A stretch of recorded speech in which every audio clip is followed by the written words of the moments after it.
Bueno, este es el segundo método que vimos, es el método de la secante. Recuerden que para este método necesitamos precisamente también dos puntos para empezar con las iteraciones, pero a diferencia del método anterior, estos dos puntos no necesitan estar a la izquierda y a la derecha de la función. Estos dos puntos se pueden agarrar de esta manera, a la izquierda y a la derecha o a la izquierda ambos. Entonces para estos dos puntos no hay restricción. Vamos a tomar los puntos que habíamos dibujado para el método anterior. En este caso, para este método le vamos a denominar x0 y x1. Entonces primero colocamos los puntos x0 y x1. Y bueno, después de hacer esto, ¿qué dice el método? Que hallemos el valor de f de x0 y de f de x1. Gráficamente, ¿qué significa? Pues me voy a donde está x1 y subo hasta donde está la función. Me voy hasta donde está x0 y también, en este caso, bajaría hasta donde está la función. Entonces voy a hacer eso.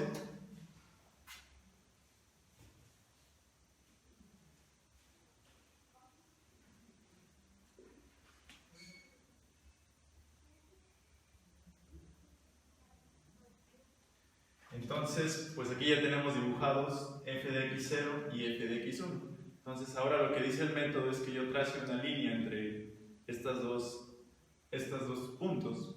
Entonces voy a proceder a trazar una línea recta.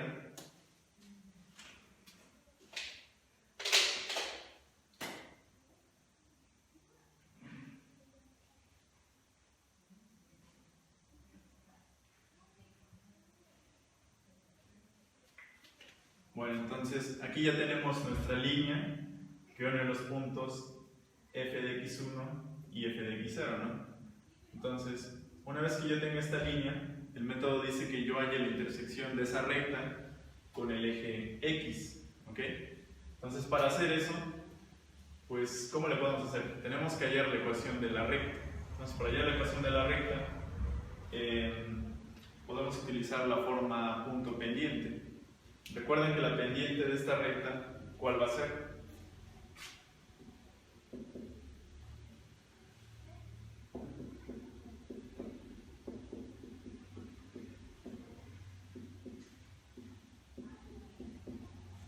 Si se acuerdan, la pendiente de una recta a partir de dos puntos es la diferencia de los valores en f de los puntos sobre la diferencia en el mismo orden de los valores en el eje x. En este caso voy a tener f de x1 menos f de x0 en el numerador y x1 menos x0 en el denominador. Esta ya sería la pendiente de mi recta. Y bueno, aparte de la pendiente necesito un punto. Por conveniencia yo voy a tomar el punto x1 f de x1. ¿Ok?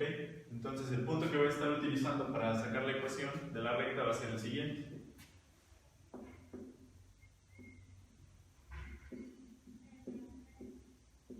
Este punto x1, f de x1. ¿Ok? Entonces, con la ayuda del punto que acabo de sacar y con la pendiente ya puedo sacar la ecuación de la recta. Si recuerdan de la clase en donde vimos este método, la ecuación de la recta, ¿qué forma tenía? Era y menos y1, en este caso es f de x1, es igual a la pendiente multiplicada por x menos x1. ¿Ok? Entonces aquí ya tenemos la pendiente que ya conozco y tenemos también el punto que les mencioné que necesitamos, x1 y f de x1. Pero ahora esta es la ecuación pero de toda la recta. O sea, yo le doy un valor en x y esta ecuación que acabo de sacar me va a dar el valor en y de ese punto. Pero lo que queremos no es hallar cualquier punto, sino precisamente el punto donde se intersecta el eje x. Entonces, para hacer eso, ¿qué necesitamos? ¿Qué característica tiene la intersección? Vamos a llamarle a la intersección con el eje x, x2. ¿Ok? Entonces, este punto x2 que está precisamente sobre el eje x, tiene la característica que su componente en y es 0. Entonces, como yo tengo ya la ecuación, lo que voy a hacer es sustituir y igual a 0 para sacar precisamente el punto que ando buscando. Entonces, sustituyendo en esta ecuación,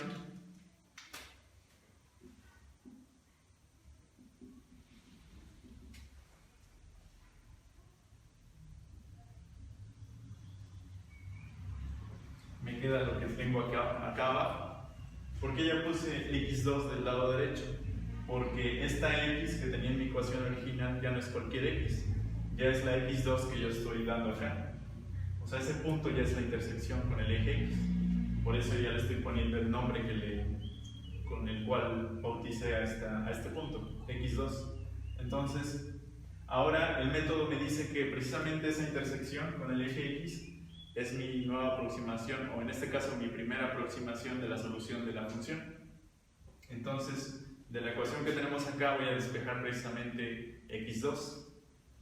Y bueno, eso ya lo habíamos visto en clase, entonces nada más voy a poner la fórmula.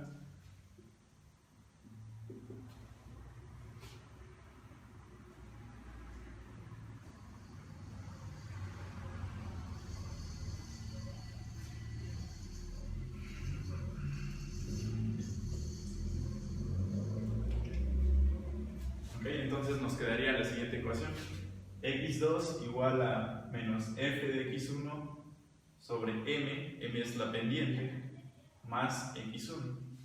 En clase m la pusimos de acuerdo al valor que tiene, sustituyendo x1, x0 y f de x1 y f de x0. Pero en este caso, pues, para ahorrarme tiempo, nada más puse m, ¿no? Pero ustedes saben que ya aquí va este valor que tenemos acá arriba.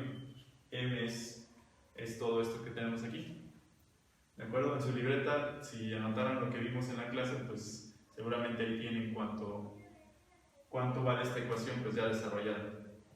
¿Ok? Entonces, de todo este desarrollo que acabamos de hacer, lo único importante es este valor, x2. ¿Por qué? Porque a partir del valor de x0 y de x1, yo hallé la intersección que hay entre la recta que une el punto x0, f de x0, x1, f de x1, que es esta línea recta. Hallé la intersección con el eje x y el método dice que este nuevo punto, que lo bautizamos en este caso x2, es mi primera aproximación. Entonces, de todo lo que tengo acá, de este lado lo único que me sirve es la fórmula, es lo que voy a estar utilizando para el algoritmo. Entonces, mi nuevo punto es x2, ¿de acuerdo?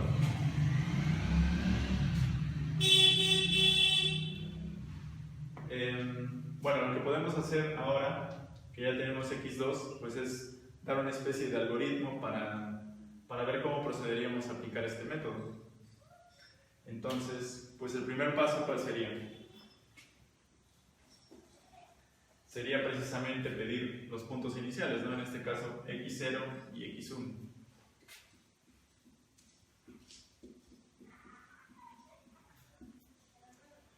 Entonces, una vez que ya tenemos x0 y x1, que recuerden que no necesariamente deben de estar a la izquierda y a la derecha de la solución de la función, ¿qué vamos a hacer? Pues nosotros ya hicimos los cálculos, sacamos la ecuación y ya sabemos cuánto vale la intersección de la línea recta que va a unir el punto x0, f de x0 y x1, f de x1, que precisamente es el x2 que hallamos. Entonces yo ya no necesito hacer toda esta deducción en mi algoritmo porque yo ya sé cuánto vale. Entonces el segundo paso sería pues hallar el valor de f de x2 ya con la fórmula que tenemos.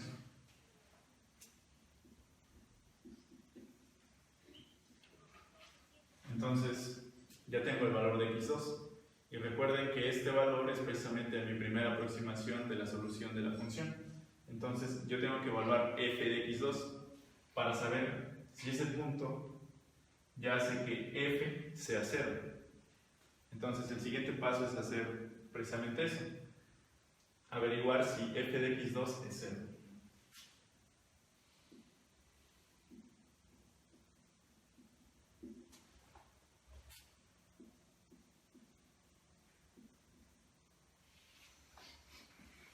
Bueno, vamos a hacer como en el caso anterior, vamos a poner que si f de x2 no es 0, ¿qué tendríamos que hacer? Yo tengo ya mis 3 puntos, ¿no? Entonces ya saqué la intersección de la recta que une a los puntos iniciales, que es x2, pero aquí en la gráfica podemos ver que precisamente x2 no es la solución. Entonces el método que dice que yo me olvide de x0 y ahora tome en consideración nada más x1 y x2. Entonces voy a proceder de la misma manera.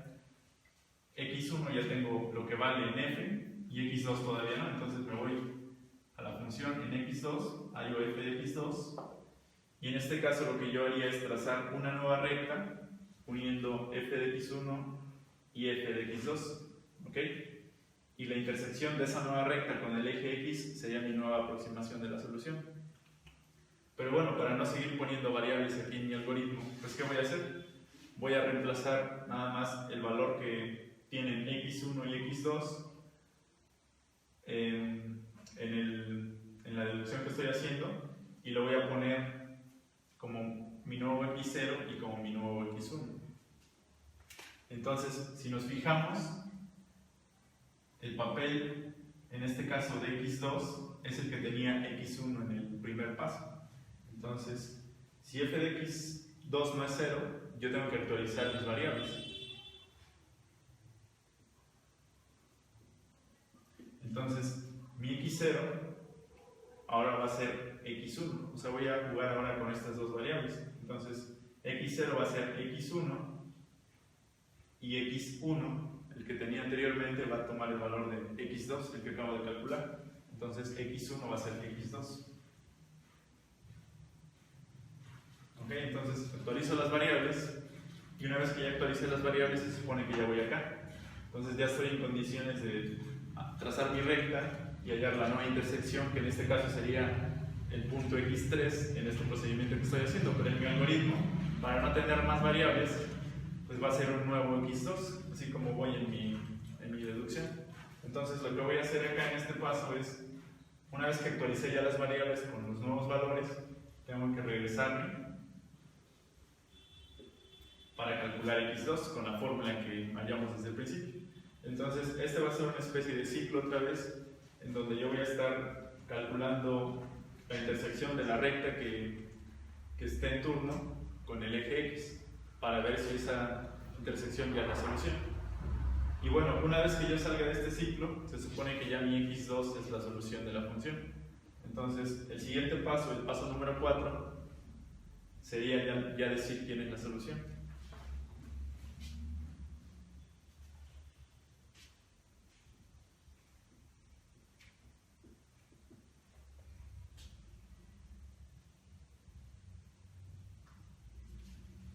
¿De acuerdo? Entonces, el paso 4 ya sería decir x2 es la solución. ¿Por qué? Porque yo no me puedo salir de este ciclo si no se cumple esto. Si f de x2 no es 0. Entonces, una vez que esto sea falso, pues yo voy a salir del ciclo y va a significar que yo ya tengo la solución. Y ahí es donde va a parar el algoritmo y ya tendremos la solución.